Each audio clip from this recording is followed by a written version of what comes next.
The notification hit my phone at exactly 11:47 a.m. Nina has blocked you on Find My Friends. I stared at the screen, coffee mug halfway to my lips, wondering if this was some kind of joke. My wife of 6 years had just made me disappear from her digital world the moment her plane took off for what she called a girls' weekend in Boston. Real classy, Nina, I muttered to the empty kitchen of our renovated brownstone in Portland. The morning light filtered through the windows we'd spent 3 weekends installing together, back when we actually did things together. I'm Evan Harlow, and I fix things for a living. Classic cars, mostly. Muscle cars from the 70s that rich guys buy to feel young again. It's honest work, pays well enough, and I'm good with my hands.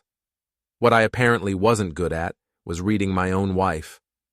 The blocking thing should have been a red flag the size of Texas, but I shrugged it off. Nina worked in tech, some startup called Innovate Tech, where she was the chief operating officer.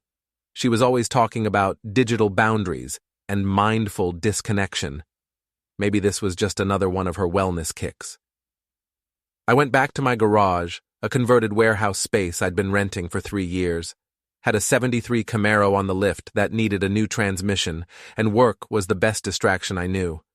My apprentice Joey was already there, 19 years old with grease permanently embedded under his fingernails and an encyclopedic knowledge of engine specs. "Boss, you see this?" Joey held up his phone, frowning at the screen. "What now?" "Kelly just posted something weird on Instagram. Isn't she supposed to be with Nina in Boston?" Kelly Martinez was Nina's best friend since college, the kind of woman who documented every meal and every thought on social media. If Kelly was posting, it meant she was somewhere worth bragging about. I wiped my hands on a rag and took Joey's phone. The image made my stomach drop. Kelly, Nina, and 3 other women on what was definitely not a hotel rooftop in Boston. The Boston skyline was nowhere to be seen. Instead, there was a waterfront view that looked suspiciously like the Harbor District here in Portland, and in the background, partially obscured by Kelly's perfectly positioned cocktail glass, was a man I recognized. Derek Lane. "That's not Boston," Joey said, stating the obvious.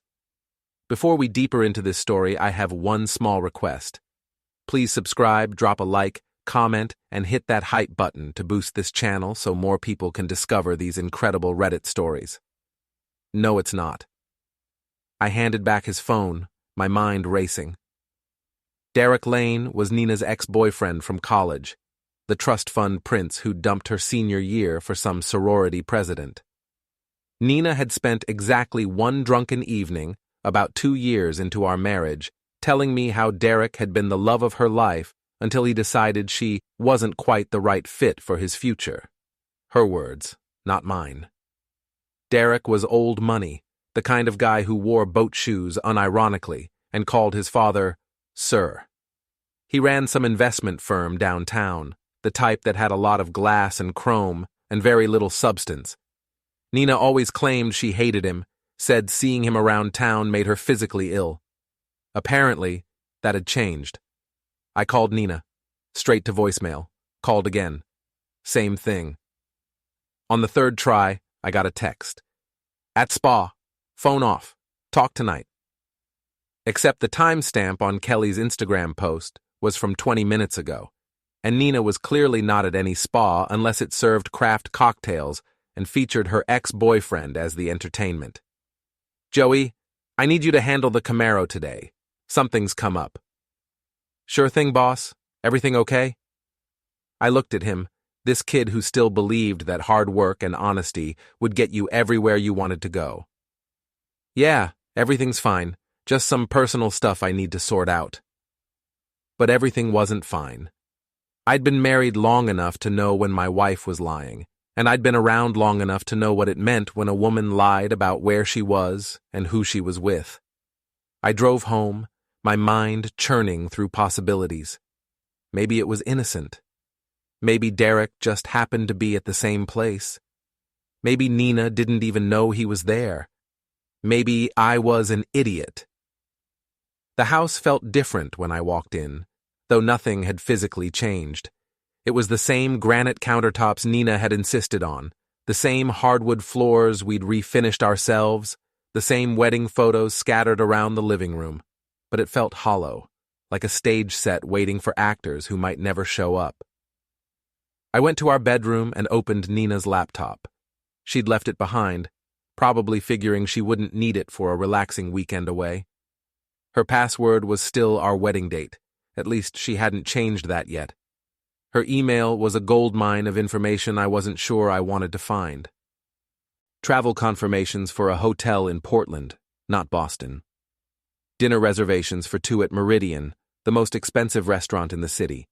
And buried in her sent folder, an email to Derek from 3 weeks ago with the subject line, "Let's talk." I opened it. "Derek, I know this is probably the last thing you expected to hear from me, but I think we should meet. There are some things I need to discuss with you about Evan's business and some opportunities that might interest you. I can't get into details over email, but I think you'll find it worth your time. Are you free this weekend? Nina." His response was immediate. "Nina, what a pleasant surprise. I'd be delighted to discuss business with you. I'll make reservations somewhere appropriate. Looking forward to catching up." Derek. Catching up. Right. I sat back in the desk chair, staring at the screen. This wasn't just about rekindling old flames. Nina was talking business, specifically about my business. What could she possibly know about my garage operation that would interest a guy like Derek? The answer came to me like a punch to the gut. The Morrison contract. 3 months ago, I'd landed the biggest deal of my career. A complete restoration of 5 classic cars for James Morrison, a tech mogul who'd made his fortune in cryptocurrency. The contract was worth $200,000, enough to let me expand the garage, maybe hire another mechanic, possibly even buy the building instead of renting it. Nina knew about the contract because I'd celebrated with her. We'd gone to dinner, had champagne, talked about maybe taking a real vacation for the first time in years. She knew every detail because I'd shared every detail, like an idiot who thought his wife was actually on his team. Derek's investment firm specialized in acquiring small businesses, usually right before they hit it big. He'd buy them out for pennies on the dollar, then flip them for massive profits. It was perfectly legal and completely ruthless. And now my wife was having secret meetings with him about opportunities related to my business. I closed the laptop and walked to the window, looking out at the neighborhood where we'd planned to raise kids someday. The trees were just starting to turn, early October in Maine, painting everything in shades of gold and red. It should have been beautiful. Instead, it looked like everything was slowly burning. My phone buzzed. A text from Jules, one of our mutual friends. Saw Nina downtown with some guy. Thought she was in Boston. Then, another text, this one from an unknown number. Check Kelly's Instagram story. You need to see this. I didn't recognize the number, but I opened Instagram anyway. Kelly's story was a series of videos from what was clearly a party. Nina was in most of them, laughing and drinking, and very obviously not in Boston. In one video, Derek's hand was on her lower back as he guided her through a crowd. In another, she was leaning into him as he whispered something in her ear. The final video was the worst. Nina and Derek on a hotel balcony, the Portland skyline spread out behind them.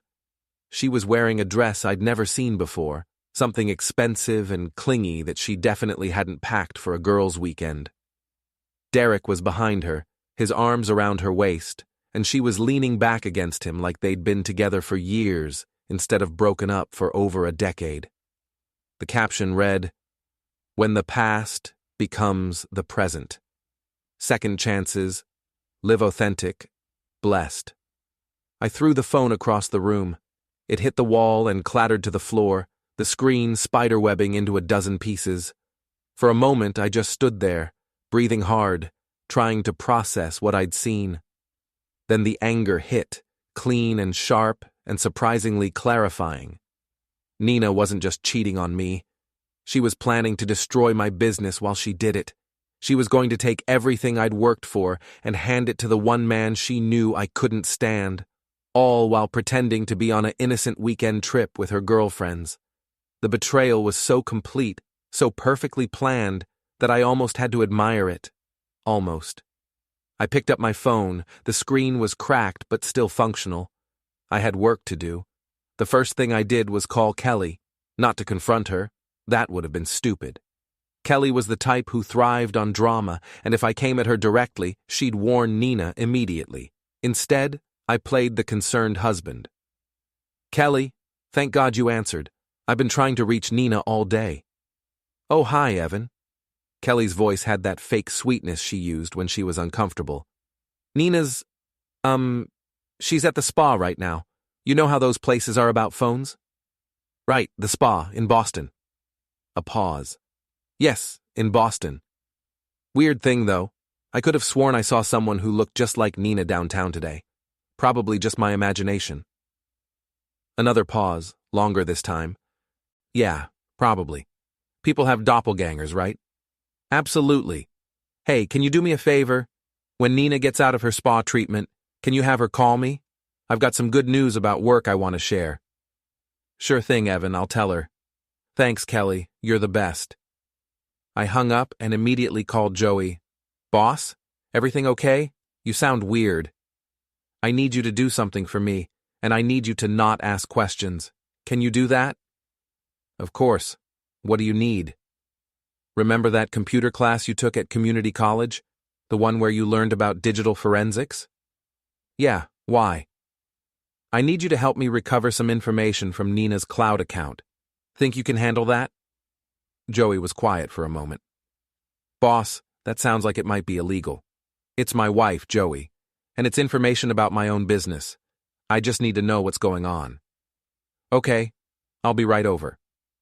While I waited for Joey, I did some research on Derek Lane.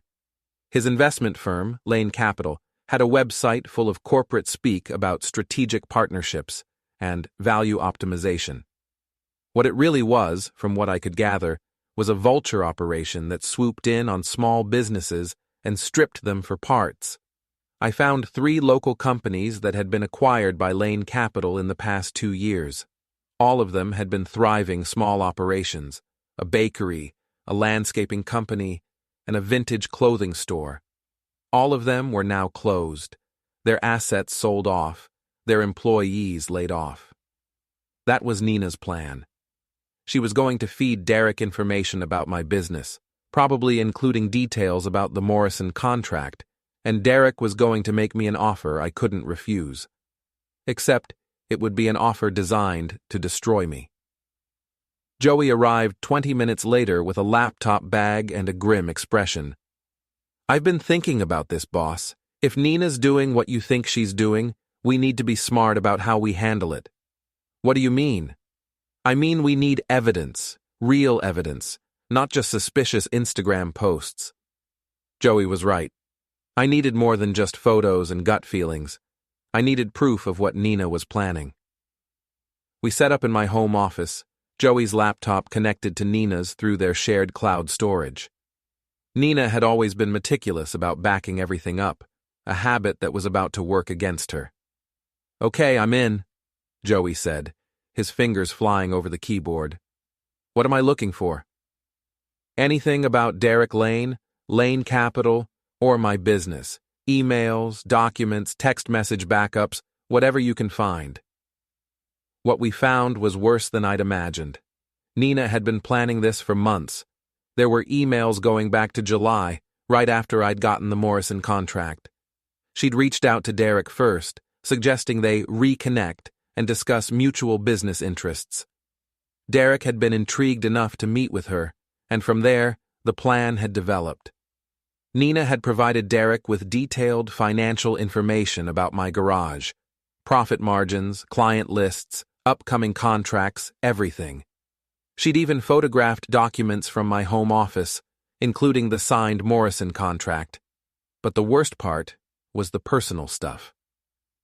In her emails to Derek, Nina described our marriage as a mistake I've been trying to figure out how to fix.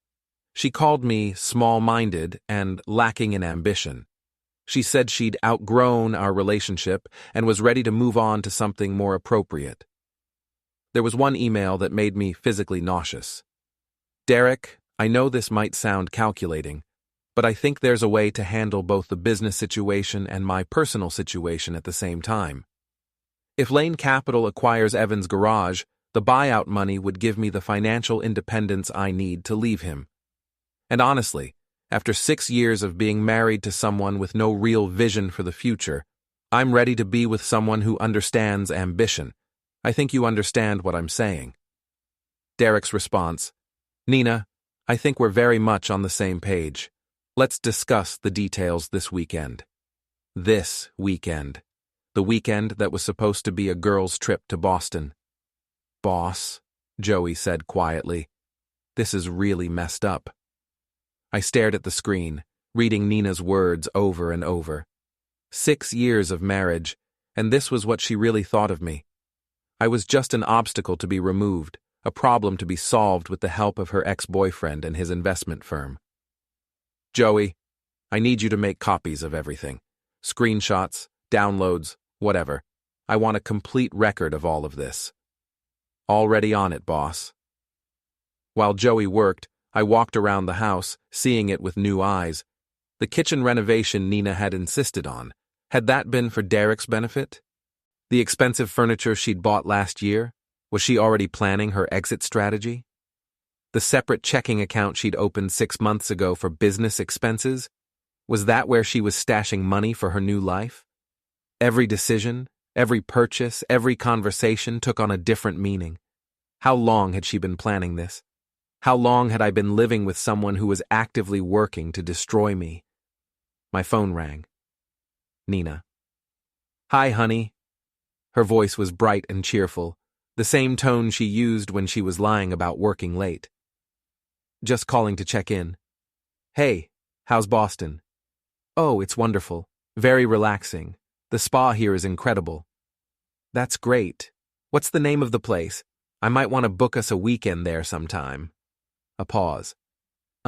It's called Serenity Springs. Very exclusive. I'd already Googled every spa in Boston. There was no Serenity Springs. Sounds amazing. Hey, I miss you. When are you coming home? Tomorrow evening. I'll text you when I'm leaving. Can't wait to see you. Me too. Love you. Love you too. I hung up, feeling like I might throw up. She was so good at lying, so comfortable with it. How many times over the past few months had she lied to my face? How many times had I believed her? Joey looked up from his laptop. Boss, I found something else. Nina's been in contact with a lawyer. What kind of lawyer? Divorce lawyer. She's been asking about asset division and what she'd be entitled to if you guys split up. Of course she had. Nina was nothing if not thorough. There's more, Joey continued. She's also been researching the Morrison contract. She knows exactly how much it's worth, and she knows that if Derek's firm acquires your business before you complete the work, they'd get the full payout. How much does Derek know about the timeline? Joey scrolled through more emails. Everything. Nina told him you're about halfway through the restoration work, which means there's still $100,000 in payments coming. If Derek can force you to sell before you finish, he gets all of that money. The plan was diabolical in its simplicity. Derek would make me an offer for the garage that seemed reasonable, but was actually far below market value. If I refused, he'd use his connections to make my life difficult. Maybe pressure my suppliers, maybe spread rumors about my work quality, maybe even interfere with the Morrison contract directly. Meanwhile, Nina would be pushing me to take the deal, probably arguing that it was a good opportunity to try something new. When I finally gave in, she'd take her share of the buyout money and leave me for Derek. It was perfect. They'd get my business, my money, and each other, while I'd be left with nothing. But they'd made one critical mistake. They'd underestimated me. I'd spent 4 years in the Army before I became a mechanic. I'd learned how to think strategically, how to plan operations, how to adapt when things went wrong. Nina and Derek were playing checkers, but I was about to teach them chess. Joey, how long do you need to finish copying everything? Another hour, maybe 2. Good. When you're done, I want you to go home and forget we ever did this. Can you do that? Joey looked at me carefully. Boss, what are you planning? I'm planning to fix a problem, just like I always do. You're not going to do anything stupid, are you? I smiled, and for the first time all day, it felt genuine. Joey, I'm going to do something very smart. Trust me. Sunday morning arrived gray and drizzly, typical October weather in Maine. Nina was supposed to return from her girls' trip that evening, which gave me most of the day to prepare for what came next. I'd spent Saturday night planning, making lists, thinking through every possible scenario. The evidence Joey had gathered was comprehensive, but evidence alone wouldn't be enough. I needed to be strategic about how I used it. First stop, my lawyer. Margaret Chen had handled the legal work when I'd started the garage, and she'd become something of a friend over the years. She was sharp, practical, and had no patience for nonsense. Her office was in one of the older buildings downtown, the kind of place that looked modest from the outside, but charged premium rates. Evan, you look terrible, she said when I walked into her office. What's going on? I handed her a flash drive containing copies of everything Joey had found. I need you to look at this and tell me what my options are. Margaret plugged in the drive and started reading. Her expression grew darker with each email. How long has this been going on? Months from what I can tell, maybe longer. And you're sure this Derek Lane is planning to make a move on your business? I'm sure. The question is what I can do about it. Margaret leaned back in her chair, thinking. Well, the good news is that your business is solely in your name. Nina has no legal claim to it.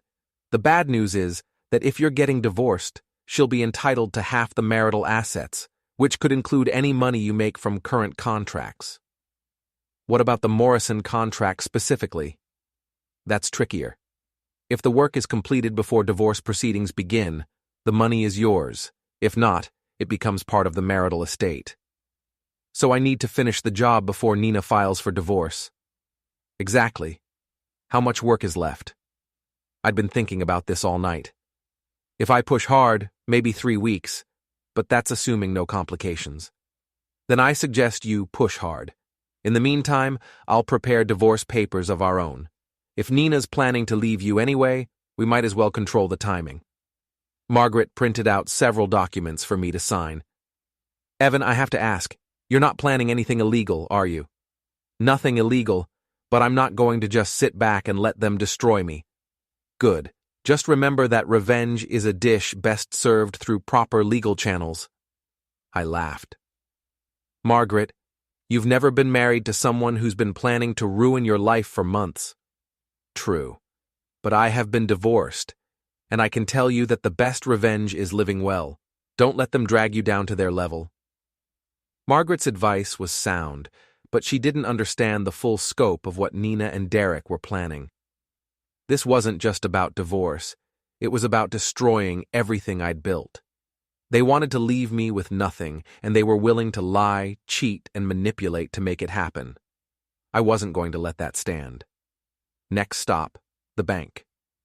I'd been thinking about finances all night, and I'd realized something important. Nina and I had joint accounts, but the business accounts were mine alone. If she was planning to clean me out as part of her exit strategy, I needed to protect what I could. I moved the business accounts to a different bank, one where Nina had never set foot. I also opened a new personal account and transferred half of our joint savings, exactly half, nothing more. If Nina wanted to accuse me of hiding assets, she'd have to explain why she'd been secretly meeting with my potential business rival first. The bank manager, a guy named Tom, who'd helped me set up the original business accounts, was curious about the sudden changes. Everything okay, Evan? This seems like a lot of financial shuffling. Just some personal stuff I'm working through. I want to make sure my business is protected. Tom nodded knowingly. Divorce? Something like that. Well, you're smart to separate business and personal finances. I've seen too many small businesses get destroyed in divorce proceedings. After the bank, I drove to the garage. It was Sunday, so Joey wasn't there, but I had keys to everything. I needed to assess exactly how much work was left on the Morrison contract and figure out if I could realistically finish it in 3 weeks.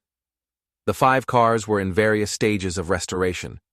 2 were nearly complete, a 1967 Mustang and a 1970 Chevelle that just needed final detailing.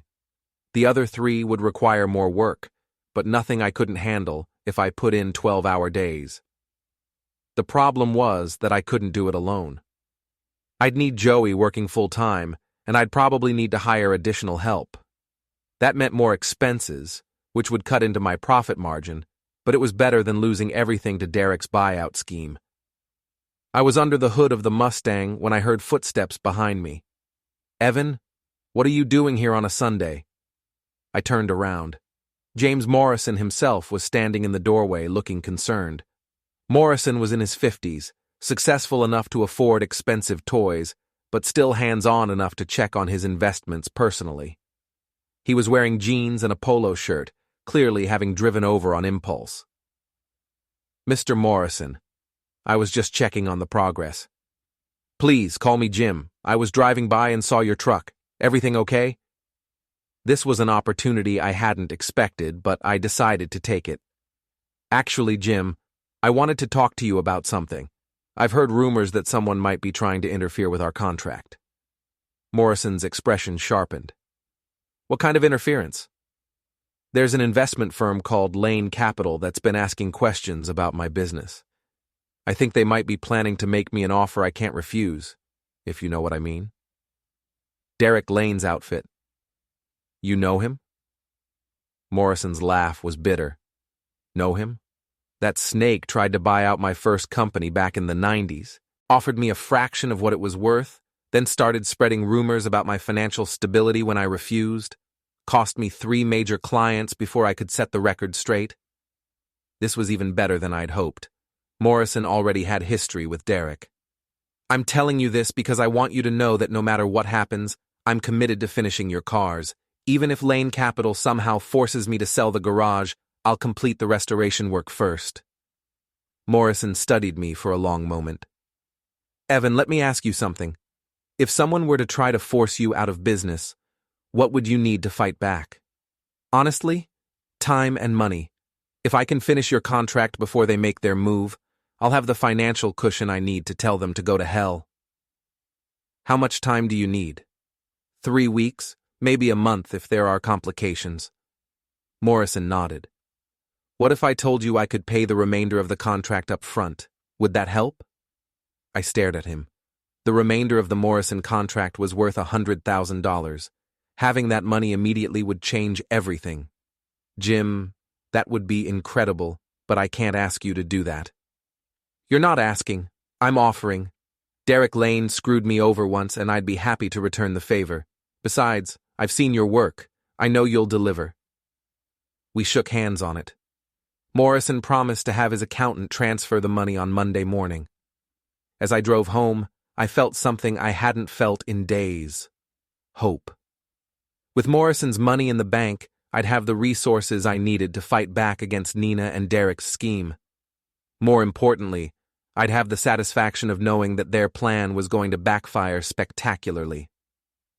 Nina's car was in the driveway when I got home.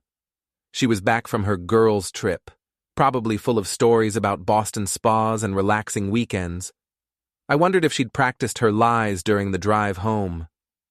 I found her in the kitchen, unpacking what looked like expensive shopping bags. "Hey, honey," she said, giving me a kiss on the cheek. "I missed you." "I missed you too. How was Boston?" "Amazing. So relaxing. I feel like a new person." She did look different, I realized. There was something in her posture, a confidence that hadn't been there before. She looked like someone who'd made a decision and was comfortable with it.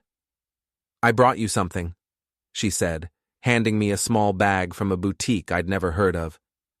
Inside was an expensive watch, the kind of gift you give someone when you're feeling guilty. "Nina, this is too much. What's the occasion?" No occasion. I just saw it and thought of you. I put on the watch, playing the part of the grateful husband. It's beautiful. Thank you. I'm going to take a shower, she said. Then maybe we can order dinner and catch up. Sounds perfect.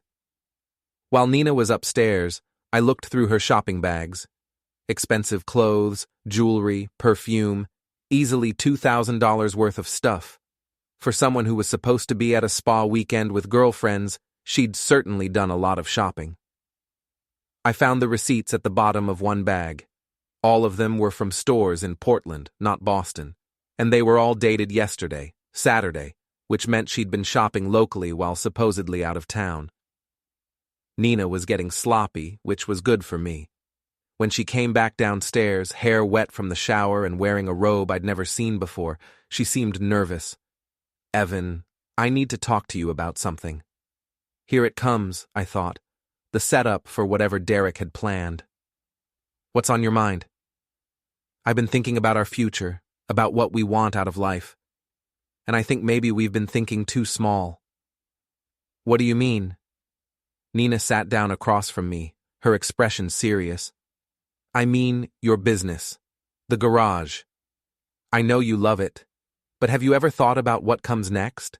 About expanding, or maybe even selling and trying something completely different? Not really. I like what I do. But don't you want more? Don't you want to take risks? Build something bigger? I pretended to consider this. I suppose. Why? Well, I might have heard about an opportunity. Someone who's interested in investing in small businesses like yours. What kind of someone? Nina tried to look casual. Just a guy I know from college. Derek Lane.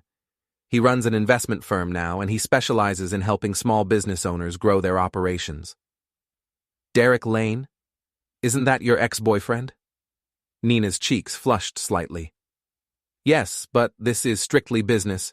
He's very successful now, and he thinks your garage has a lot of potential. How does he know anything about my garage? I might have mentioned it to him, just in passing. The lies came so easily to her, so naturally. I wondered if she'd always been this good at deception, or if it was a skill she'd developed specifically for this situation. I don't know, Nina. I'm not really interested in having investors. But what if it meant you could expand? What if you could buy the building instead of renting? What if you could hire more people and take on bigger contracts? What if I like things the way they are? Nina's smile faltered for just a moment. Evan, sometimes I think you're afraid of success. Maybe I'm just afraid of change. Well, maybe it's time to get over that fear. Derek wants to meet with you this week, just to talk. I'll think about it. But I'd already thought about it, and I knew exactly what Derek's investment opportunity would look like. He'd offer to buy the garage for less than it was worth, probably with some story about market conditions or industry challenges. When I refused, he'd start applying pressure, maybe interfering with my suppliers, maybe spreading rumors about my work quality. What Derek didn't know was that I was already 3 steps ahead of him.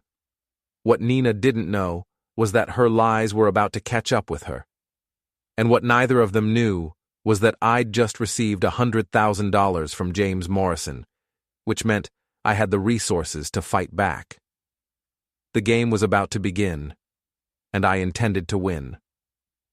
Monday morning brought the first real test of my resolve. Nina had left for work early, claiming she had meetings to catch up on after her weekend away. I knew she was probably meeting with Derek to finalize their strategy, but I let her go without comment.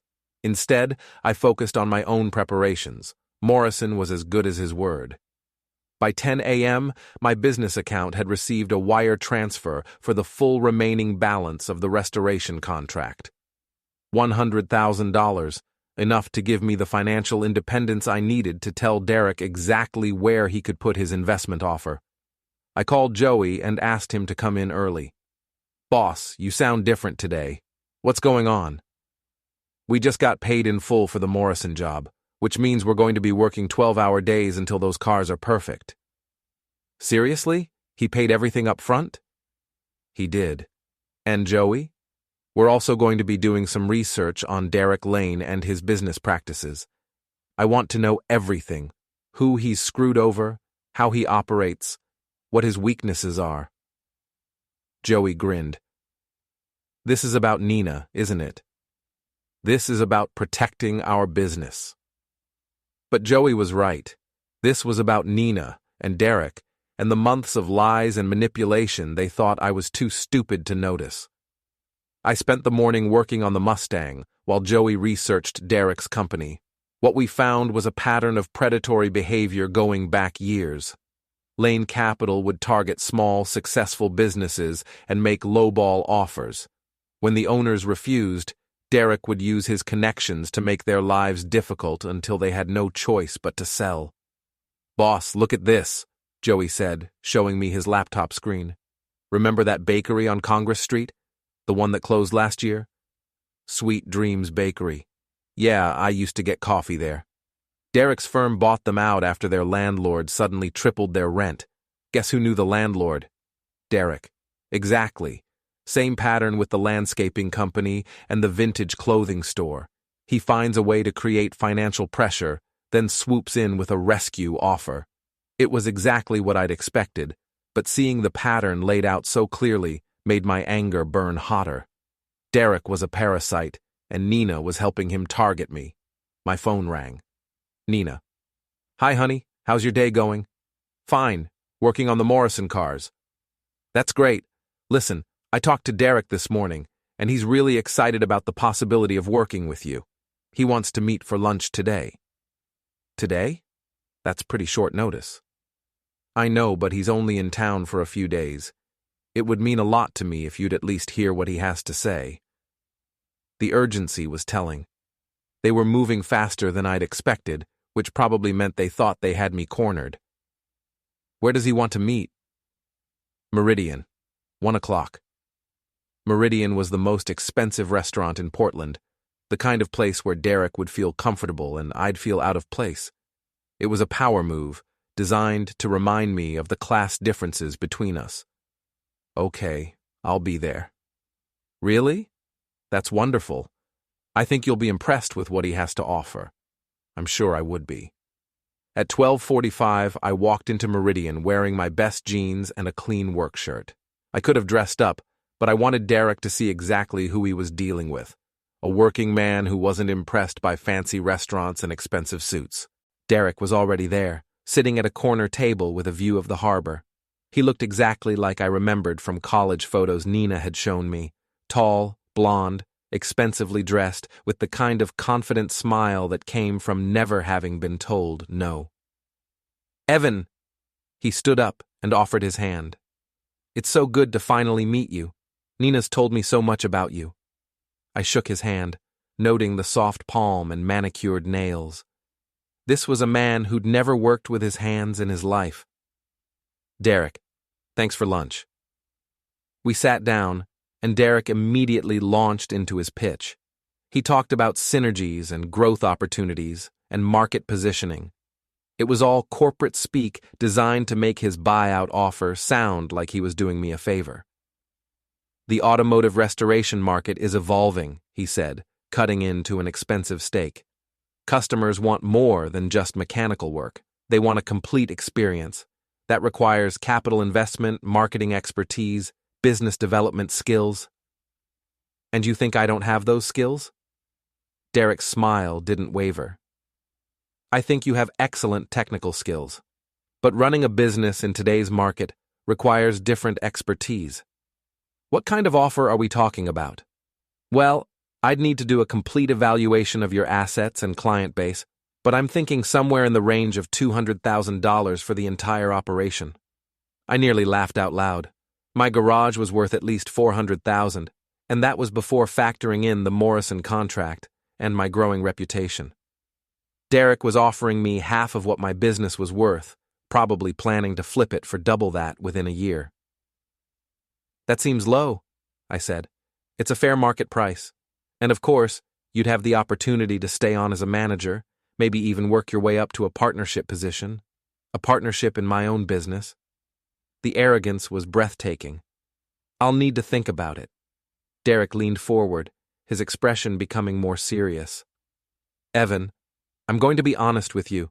The small business landscape is changing rapidly. Companies that don't adapt get left behind. I'd hate to see that happen to someone Nina cares about. There it was, the subtle threat wrapped in concern for my welfare. What exactly are you saying? I'm saying that opportunities like this don't come along often, and sometimes, if you wait too long to make a decision, the opportunity disappears entirely. Are you threatening me, Derek? His smile returned, cold and calculated.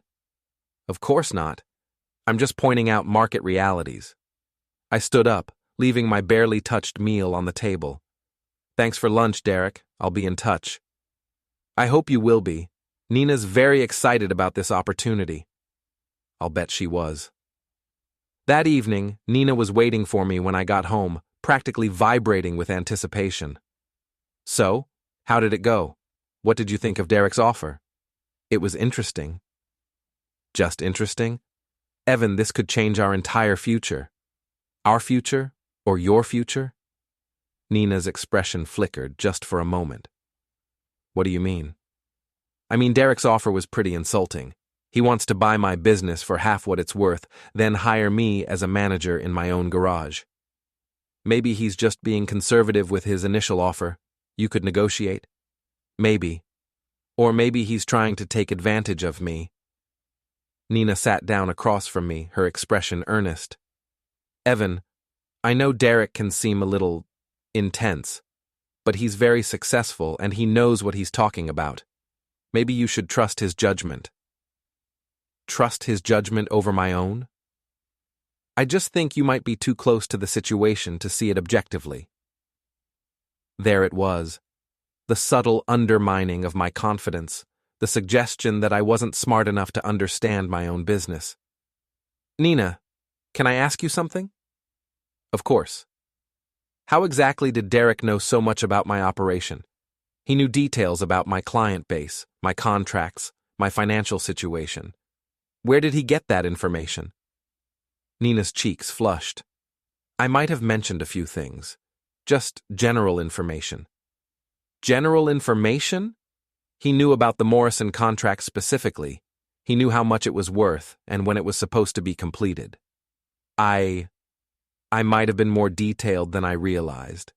You gave him confidential information about my business without asking me first. I was trying to help. Help who, Nina? Help me, or help Derek figure out how to lowball me. Nina stood up, her composure finally cracking. Why are you being so suspicious?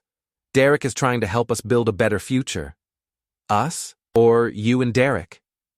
What's that supposed to mean? I pulled out my phone and opened Instagram, navigating to Kelly's story from the weekend. The photos were still there. Nina and Derek at the hotel, his arms around her waist, her leaning into him like they were lovers instead of business associates. It means I know you weren't in Boston this weekend. Nina went pale. Evan, I can explain. Explain what? Explain why you lied about where you were going? Explain why you were with your ex-boyfriend. Explain why you've been secretly planning to sell my business behind my back. It's not what you think. It's exactly what I think. You and Derek have been planning this for months. You've been feeding him information about my business, and he's been planning to buy me out for pennies on the dollar. Then you were going to take your share of the money and run off with him. Nina's mask finally slipped completely. The loving wife disappeared, replaced by someone cold and calculating. You don't understand anything about business, Evan. Derek can offer opportunities you could never imagine. Opportunities for who? For both of us. For me? I'm tired of being married to someone with no ambition, no vision for the future. Derek understands what I want out of life. And what's that? More than this? She gestured around our house, our life, everything we'd built together. More than fixing old cars and pretending that's a career. More than living in the same house and having the same conversations for the rest of my life. The honesty was brutal, but at least it was honest. So this is all about money? It's about potential. Derek has connections, resources, vision. He can offer me things you never could. Like what? Like a real future. Like travel and culture and opportunities to grow. Like being with someone who isn't content to just exist. I stared at my wife, this woman I'd thought I knew, and realized I was looking at a stranger. How long have you been planning this? Since July. Since Derek reached out after hearing about your big contract. Derek reached out to you? Nina realized her mistake immediately. I mean, since I reached out to Derek. No, you were right the first time. Derek contacted you after he heard about the Morrison contract. This whole thing was his idea, wasn't it? He needed someone on the inside to get information about my business, and you were the perfect candidate. Nina's silence was answer enough. So what now? I asked. Do you want a divorce? I want you to take Derek's offer, sell the business, take the money, and let's start over somewhere else. Somewhere else with Derek? Derek and I, we have a connection. We always have. But that doesn't mean we can't make this work. You want me to sell my business to your boyfriend? Then what? Stick around while you figure out which one of us you want to be with. It doesn't have to be that complicated. But it was that complicated, and we both knew it. I walked to the window, looking out at the neighborhood where I'd thought we'd grow old together. The leaves were falling now, covering the ground in gold and red. Nina, I want you to pack a bag and stay somewhere else tonight. Evan, I need time to think, and I can't do that with you here. Where am I supposed to go? I'm sure Derek can recommend a nice hotel. Nina stared at me for a long moment, and I could see her weighing her options. Then she nodded and headed upstairs. 20 minutes later, she came back down with a suitcase and her laptop bag. I'll call you tomorrow, she said. Sure. She paused at the door. Evan, this doesn't have to end badly. We can still work something out. Nina, it ended badly the moment you decided to betray me. Everything after this is just clean up. After she left, I sat in my kitchen, drinking a beer and thinking about the past 6 years. Had there been signs I'd missed? Had Nina always been this calculating, this willing to lie and manipulate to get what she wanted? Maybe. Or maybe Derek had awakened something in her that had always been there, waiting for the right opportunity. Either way, it didn't matter now. What mattered was what came next. I picked up my phone and called Margaret. Evan, it's kind of late. Margaret, I need you to file those divorce papers first thing tomorrow morning, and I need you to include everything we discussed about the business being separate property. What happened? Nina showed her hand. She's been working with Derek Lane to sell my business out from under me. Do you have proof? I have enough. File the papers, Margaret. It's time to end this. The divorce papers were served Tuesday morning at Nina's office. I wasn't there to see it, but Joey heard from Kelly that Nina had caused quite a scene, crying and claiming she had no idea what had prompted my sudden decision. The performance might have been convincing if half the city hadn't already seen Kelly's Instagram posts of Nina and Derek together. Derek's response was more direct. He called me at noon. Evan, I think we need to talk. I think we said everything we needed to say yesterday. Look, I understand you're upset about Nina, but that's between you and her. It doesn't have to affect our business arrangement. What business arrangement? I never agreed to sell you anything. Maybe not yet, but I think you'll change your mind once you understand your situation. There was something in his tone that made my skin crawl. What situation is that? The situation where your biggest client might start having second thoughts about your reliability. The threat was clear. Derek was going after the Morrison contract. Derek, if you interfere with my business relationships, I'll make sure everyone in this city knows exactly what kind of man you are. And what kind of man is that? The kind who seduces other men's wives to steal their businesses. I'm sure your investors would find that very interesting. Derek's laugh was cold. Evan, you're in way over your head. Take my advice and accept my offer while it's still on the table. He hung up before I could respond. I immediately called Jim Morrison. Jim, it's Evan. I need to give you a heads up about something. What's going on? I explained about Derek's threat, keeping the details about Nina to a minimum. Morrison was quiet for a moment. Evan, let me ask you something. Are you going to let this affect the quality of your work? Absolutely not. If anything, I'm more motivated than ever to finish your cars perfectly. Then I don't care what Derek Lane tries to do. You have my complete support. I appreciate that, Jim, but Derek has connections in this city. He might try to pressure you through other channels. Let him try. I've been dealing with men like Derek Lane for 30 years. They're bullies, and the only way to handle a bully is to punch back harder than they punch you. After I hung up, I felt better about the Morrison situation, but I knew Derek wouldn't stop there. He'd try other approaches, other pressure points. I was right.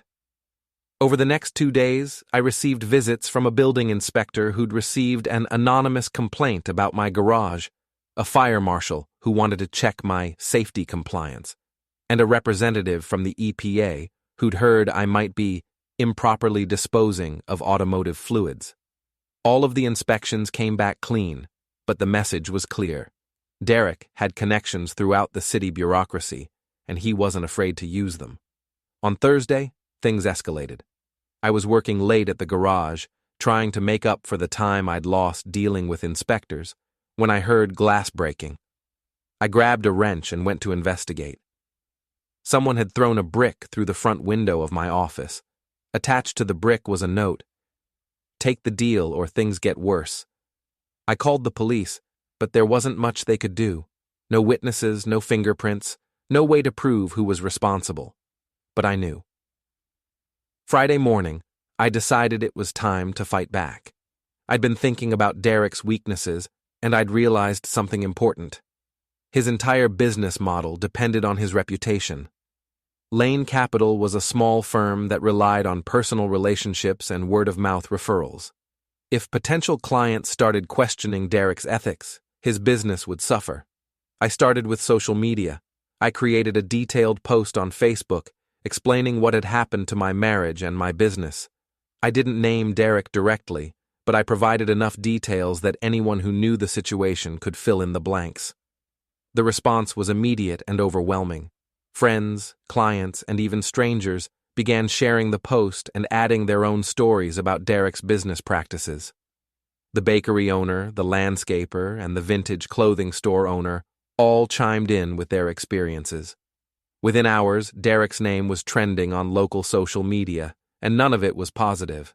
But Derek wasn't done fighting. Saturday morning, I arrived at the garage to find Nina waiting for me. Evan, we need to talk. I thought we said everything we needed to say. Derek is furious about what you posted online. He's talking about suing you for defamation. Let him try. Everything I posted was true. Nina looked exhausted, like she hadn't been sleeping. This has gotten out of hand. People are saying terrible things about me, about Derek, about all of us. Maybe you should have thought about that before you decided to destroy my life. I never wanted to destroy your life. I just wanted something better for both of us. By lying to me for months, by helping Derek steal my business, that was your idea of making things better? Nina sat down on a crate, her composure finally cracking. I know how it looks, but it wasn't supposed to happen like this. How was it supposed to happen? Derek was going to make you a fair offer, a good offer, enough money for us to start over somewhere else, maybe buy a house in a better neighborhood, travel, have experiences we could never afford otherwise. And when I said no, he said you wouldn't say no. He said once you understood the opportunities, you'd jump at the chance. What opportunities, Nina? The opportunity to work for someone else in my own garage? The opportunity to watch Derek profit from everything I'd built? The opportunity to be part of something bigger than just fixing old cars?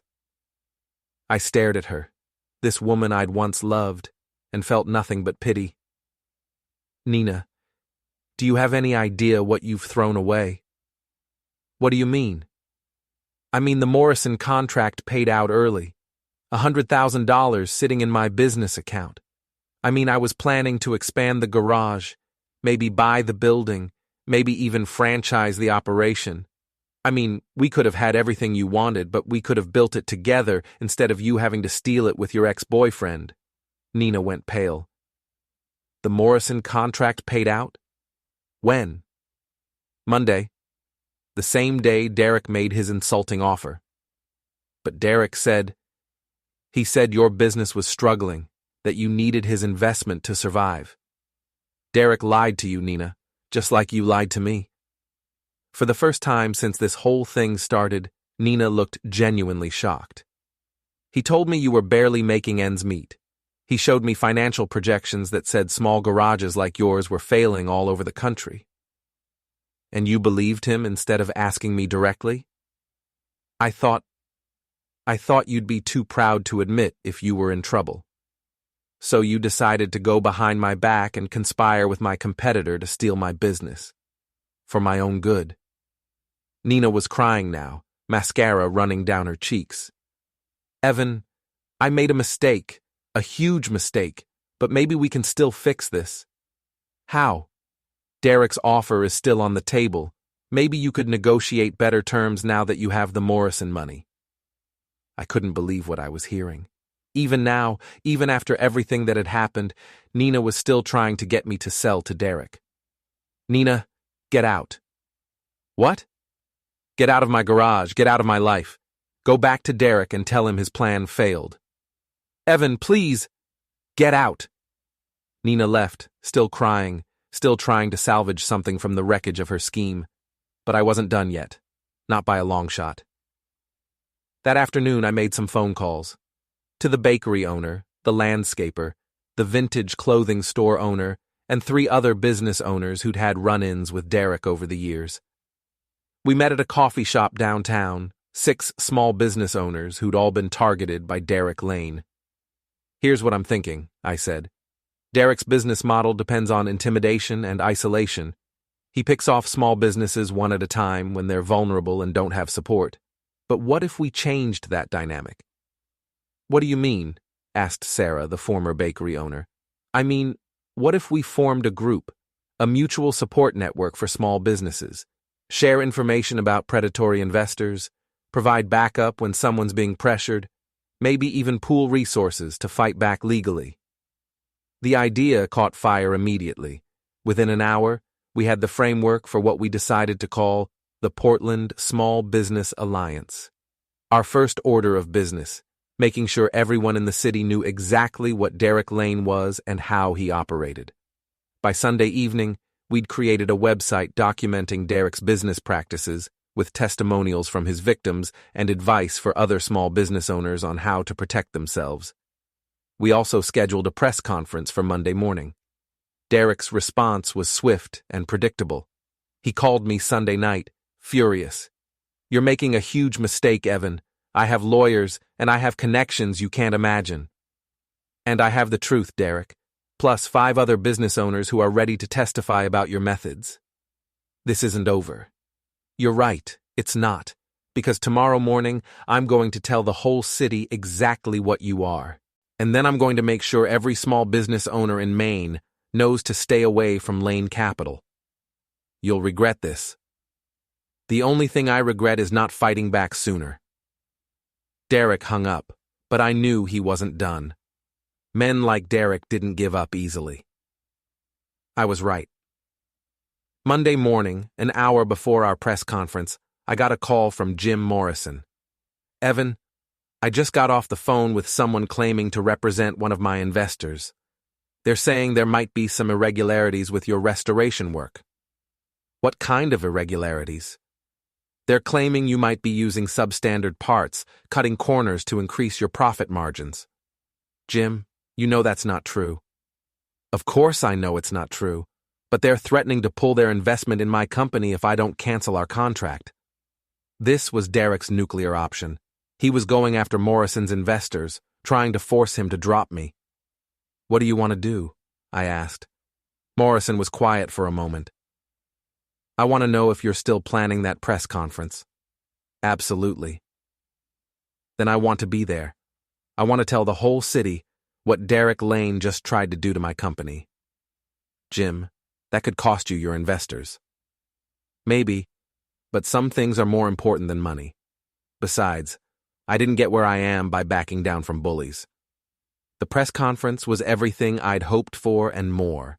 6 business owners, plus Jim Morrison, all telling their stories about Derek's predatory practices. The local news covered it extensively, and by afternoon, the story had been picked up by the Portland Press-Herald. Derek's reputation was in ruins, but he still had one card left to play: Nina. Tuesday morning brought the final confrontation I'd been expecting. Nina called at 7 a.m., her voice shaking. "Evan, Derek wants to meet with you, just the 3 of us. He says he has a proposal that will end all of this." "What kind of proposal?" "I don't know. He won't tell me. But he says if you don't agree to meet, he's going to make things very difficult for everyone involved." "More difficult than they already are?" "Please, Evan, just hear him out. Maybe we can find a way to end this that doesn't destroy everyone." I agreed to meet, but not because I thought Derek had anything worthwhile to offer. I agreed because I wanted to see him admit defeat. We met at Derek's office, a glass and steel monument to his own ego in the financial district. Nina was already there when I arrived, sitting in a leather chair and looking like she hadn't slept in days. Derek was behind his desk, trying to project confidence, but I could see the strain around his eyes. The press conference had hit him hard. "Evan, thank you for coming. I think we can work something out that benefits everyone." "I'm listening." "Here's what I'm prepared to offer. I'll withdraw my interest in your business entirely. No more pressure, no more interference. In exchange, you stop your public campaign against my company." "That's it? That's your big proposal?" "There's more. I'm also prepared to compensate you for any damages you might have suffered as a result of this misunderstanding." "How much compensation?" $50,000. I almost laughed. "Derek, you tried to steal a business worth $500,000, you've been harassing me for weeks, and you think $50,000 makes us even?" "It's a generous offer, considering you've probably cost me 10 times that in lost business." "Good. That was the point." Derek's mask of civility finally slipped. "You have no idea what you're dealing with, Evan. I can make your life very difficult." "You already tried that. It didn't work. I can do worse." "Like what? More anonymous inspections, more broken windows? Face it, Derek, you're out of moves." Nina suddenly spoke up. "What if I stayed with Derek?" Both Derek and I turned to look at her. "What?" I said. "What if I agreed to stay with Derek and we both left Portland? Would that be enough to end this?" Derek looked as surprised as I felt. "Nina, we haven't discussed—" "I'm discussing it now. Evan, if Derek and I left town, would you stop the campaign against his business?" I studied her face, trying to understand what she was really offering. "You'd leave Portland? Permanently? If that's what it takes to end this war. What about your job, your friends, your whole life here?" Nina's smile was bitter. "What life? Half the city thinks I'm a cheating wife, and the other half thinks I'm Derek's accomplice. I can't go anywhere without people staring and whispering." She was right. The publicity from the press conference had made her a pariah in Portland's small social circles. "Derek," I said, "what do you think about Nina's proposal?"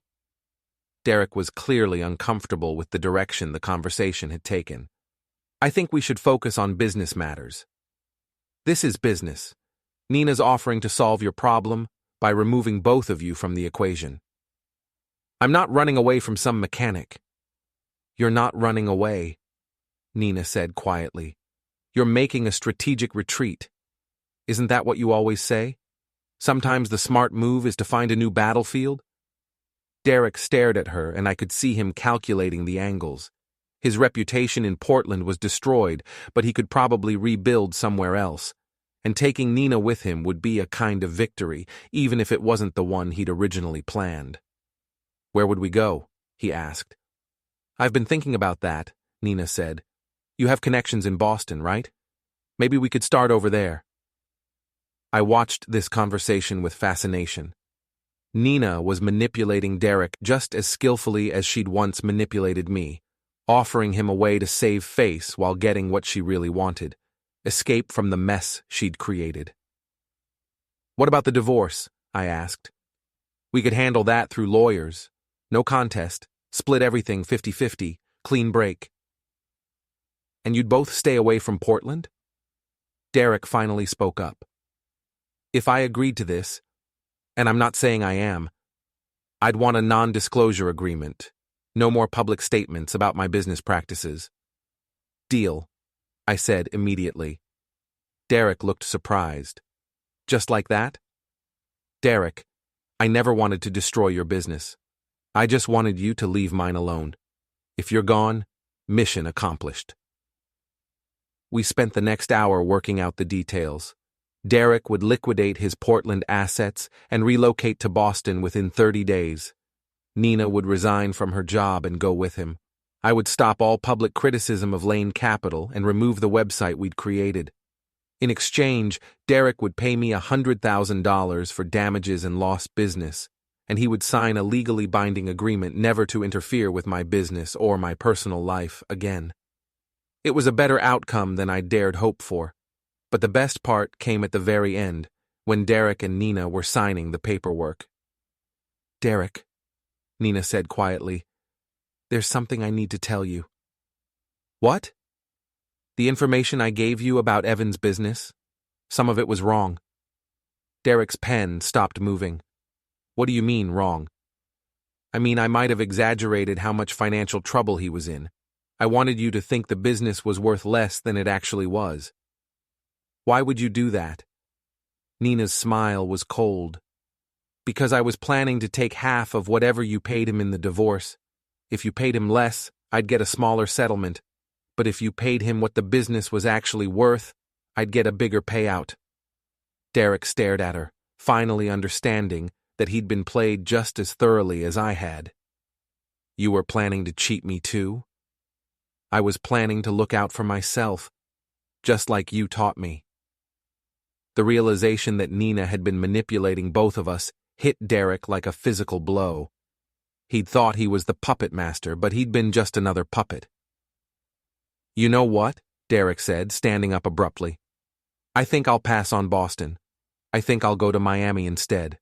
Alone." Nina's composure finally cracked. "Derek, wait. We had a deal. We had a deal based on trust. Apparently, that was my mistake." Derek signed the papers, wrote me a check, and walked out of his own office, leaving Nina and me alone. "So much for your grand romance," I said. Nina was staring at the door Derek had just walked through. I guess I underestimated how much he values loyalty. "Funny thing about loyalty, Nina, it works both ways." She turned to look at me, and for a moment, I saw a flash of the woman I'd once loved. "Evan, I know I don't have the right to ask, but do you think there's any chance we could try again? Start over?" I considered the question seriously. Nina was beautiful, intelligent, and when she wasn't scheming against me, she could be charming company. But trust, once broken, was almost impossible to rebuild. "Nina, 6 months ago I would have done anything to save our marriage, but that was before I learned what you really thought of me, what you were really capable of. People can change. Maybe, but I can't forget what you did, and I can't trust that you won't do it again the next time you get bored or ambitious or whatever it was that made you think betraying me was a good idea." Nina nodded, tears starting to fall. "I really did love you, you know, in the beginning." "I know. I loved you too. But love isn't enough if there's no respect, no loyalty, no honesty." We signed the divorce papers in Derek's abandoned office, two people who'd once promised to love each other forever, now just trying to divide up the pieces of a broken life. Nina left Portland 3 days later. I heard through mutual friends that she'd taken a job in Seattle, working for another tech startup. Derek had indeed gone to Miami, where he was apparently trying to rebuild his investment business under a different name. As for me, I kept the garage, finish the Morrison restoration project, and use Derek's settlement money to buy the building. The Portland Small Business Alliance became a permanent organization, and I served as its first president. 6 months later, I was working late on a 1969 Boss Mustang when Joey stuck his head into the garage. "Boss, there's someone here to see you." I looked up to see a woman in her 30s, professionally dressed but with grease under her fingernails. "Mr. Harlow? I'm Jennifer Walsh. I own a restoration shop in Bar Harbor, and I heard about what you did to Derek Lane. What can I do for you, Jennifer?" "I'm being pressured by an investor who's using very similar tactics. I was hoping you might have some advice." I smiled and put down my wrench. "Jennifer, I think you've come to the right place. Let me tell you about the Portland Small Business Alliance." As I explained how we'd fought back against Derek's predatory practices, I realized something important. Nina and Derek had tried to destroy me, but they'd actually made me stronger. They'd forced me to fight for what I'd built, and in doing so, they'd helped me discover capabilities I didn't know I had. The garage was thriving. I had $100,000 in the bank, and I was helping other small business owners protect themselves from people like Derek. It wasn't the life I'd planned, but it was a good life, an honest life, a life I'd built with my own hands and defended with my own courage. And unlike the life Nina and Derek had tried to steal from me, it was mine.